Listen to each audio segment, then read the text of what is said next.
America का Apache दुनिया का सबसे खतरनाक अटैक हेलिकॉप्टर जिसने गल्फ वॉर से लेकर अफगानिस्तान तक युद्ध देखा है। और दूसरी तरफ भारत का अपना देसी योद्धा HAL प्रचंड, जो खासतौर पर ऊंचाई और भारतीय मौसम को ध्यान में रखकर डिजाइन किया गया है। सवाल उठता है, जब अपाची इतना टेस्टेड और एडवांस्ड है तो फिर भारत क्यों कहता है कि हमारा प्रचंड अपाची से बेहतर है। आज इस वीडियो में हम जानेंगे 6 ऐसी सॉलिड वजहें जिनकी वजह से भारत को हल प्रचंड अपाचे से भी ज्यादा प्रैक्टिकल लगता है। अपाचे एयरक्राफ्ट बनाया गया था फ्लैट बैटलफील्ड जैसे इराक, सीरिया और अफगानिस्तान के लिए।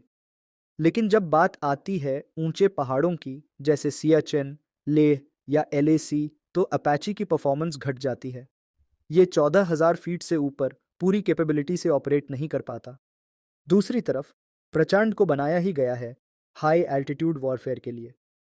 ये 16,400 फीट तक इफेक्टिव ऑपरेशंस कर सकता है, यानी जहां दुश्मन को लगता है कि कोई हमला नहीं होगा, वहां प्रचंड चुपचाप वार करता है। भारत के पहाड़ी बॉर्डर के लिए प्रचंड ज़्यादा यूजफुल है। अपाची को बनाती है अमेरिकी कंपनी बोइंग, यानी हर पार्ट, हर अपडेट और हर रिपेयर के लिए भारत को डिपेंड होना पड़ेगा अमेरिका पर। अब सोचिए, अगर किसी इमरजेंसी में अमेरिका ने सपोर्ट रोक दिया तो। प्रचंड पूरी तरह भारत में बना है HAL द्वारा। इंजन, एवियोनिक्स, मेंटेनेंस, सब कुछ यहीं पर होता है। ये सिर्फ हेलीकॉप्टर नहीं, भारत की आत्मनिर्भरता की उड़ान है। और जियोपॉलिटिकल नज़रिए से देखा जाए तो इंडिजिनस प्लेटफॉर्म्स हमेशा सेफर और चीपर होते हैं। अपाची की कीमत लगभग 225 से 240 करोड़ प्रति यूनिट है, और इसमें इंपोर्ट ड्यूटीज, ट्रेनिंग और अमेरिकन टेक सपोर्ट अलग से जुड़ते हैं। वहीं प्रचंड की कीमत है सिर्फ 120 से 130 करोड़, यानी आधे से भी कम। ऊपर से प्रचंड के स्पेयर पार्ट्स, सर्विसिंग और अपग्रेड्स सब इंडिया में होते हैं, जिससे इसकी मेंटेनेंस कॉस्ट बहुत कम हो जाती है। Apache is expensive and complex, Prachand is affordable and practical.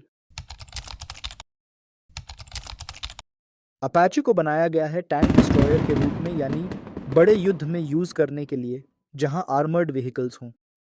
लेकिन भारत की जंग ऐसी नहीं होती। यहाँ border patrol, high altitude combat और शॉर्ट रेंज गेरिला टैक्टिक्स होते हैं। और इन मिशंस के लिए HAL प्रचंड परफेक्ट है। ये ज़्यादा एजाइल है, जल्दी डिप्लॉय होता है और नैरो वैलीज में बेहतर मैन्यूवर कर सकता है। शॉर्ट बर्स्ट्स में अटैक करके तुरंत पीछे हटना, ये स्टाइल प्रचंड में बिल्ट इन है। यानी भारतीय जंग के स्टाइल के हिसाब से प्रचंड अपाची से ज़्यादा रेलेवेंट है। अपाची डिकेड से सर्विस में है और एक पॉइंट के बाद इसका अपग्रेड सीलिंग आ जाता है। लेकिन प्रचंड अभी नया है और इसमें फ्यूचर अपग्रेड्स की पूरी कैपेसिटी है। DRDO और HAL इस पर air to ground missile systems, electronic warfare pods और AI बेस्ड टारगेटिंग भी जोड़ने की तैयारी में है। Future wars require adaptive platforms, और प्रचंड एक ऐसा ओपन आर्किटेक्चर सिस्टम है जो लंबे समय तक रेलेवेंट रहेगा। जब कोई देश खुद अपने हथियार बनाता है तो वो सिर्फ एक मशीन नहीं बनाता, वो एक संदेश देता है।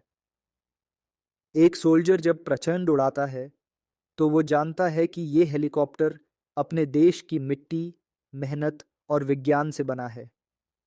प्रचंड सिर्फ एक हथियार नहीं, ये भारत का आत्मसम्मान है। और जिस देश के पास खुद के वेपन्स हों, उसे किसी सुपर पावर से डरने की ज़रूरत नहीं होती।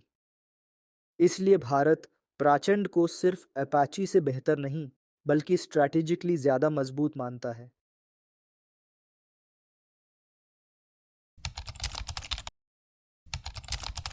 तो क्या प्रचंड अपाची से बेहतर है?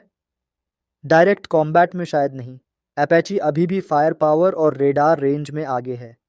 लेकिन अगर आप देखें किसे भारत ज़्यादा इफेक्टिवली यूज़ कर सकता है, किसकी प्राइस बेटर है, कौन हाई एल्टीट्यूड में उड़ सकता है, कौन फ्यूचर में ज़्यादा इवॉल्व हो सकता है, तो जवाब साफ है, भारत के लिए प्रचंड ज़्यादा लॉजिकल, रिलायबल और इंडिपेंडेंट सॉल्यूशन है। और इसीलिए भारत पूरी मजबूती से कहता है, यस, प्रचंड इज बेटर फॉर इंडिया। आपका वर्डिक्ट क्या है? क्या आप भी मानते हैं कि प्रचंड ही भारत का फ्यूचर है? कमेंट बॉक्स में ज़रूर बताइए। और अगर ये वीडियो पसंद आया हो तो लाइक, शेयर और सब्सक्राइब ज़रूर करिए, क्योंकि हम लाते हैं डिफेंस की ऐसी दमदार कंपैरिजन वीडियोस